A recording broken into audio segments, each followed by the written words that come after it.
All India Majlis Ittehadul मुस्लिमीनच्या वतीने आज आम्ही इथे धरणे आंदोलन घेतलेलं आहे। या धरणे आंदोलनाचा उद्देश आहे ज्या प्रकारे देशामध्ये अराजकता पसरलेली आहे, आमचं असं म्हणणं आहे की हे स्टेट स्पॉन्सर्ड ॲक्टिव्हिटीज आहेत। कारण ज्या लोकांच्या मार्फत हे करण्यात येतो त्यांची काही अवकात नाही आहे।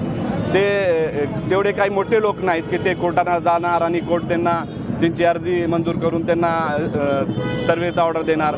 सर्वात प्रथम आमचं असं म्हणणं आहे की हे जे सरकार आहे हे देशाची दिशाभूल करून देशाच्या जनतेला अननेसेसरी ॲक्टिव्हिटीजमध्ये बिझी करून आपल्या निष्क्रियता लपवण्याचा त्यांचा प्रयत्न आहे। आता देशामध्ये दररोज 345 मुली गायब होतात। ह्या सरकारला त्याचा काही देणं घेणं नाही। 86 महिलांचा बलात्कार दररोज होतो।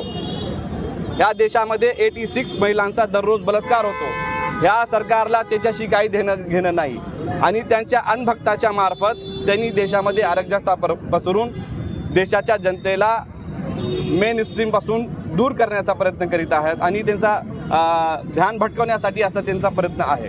आमचं असं म्हणणं आहे की ज्या प्रकारे हे काम चालू आहे, देशामध्ये कायदा आहे आणि कायद्याप्रमाणे देश चालतो, संविधानाप्रमाणे देश चालतो। देशामध्ये places of worship act 1991 pass झालेला आहे। जर प्लेसेस ऑफ वर्शिप ॲक्ट 1991 आहे, त्यानंतर कोर्टाच्या मार्फत जे आदेश देण्यात येतात सर्वे, मग त्या कायद्याचा मतलब काय आहे? जर तुम्हाला सर्वे करण्याचा आदेशच द्यायचा तर ते कायदा काय महत्त्व त्या कायद्याचा?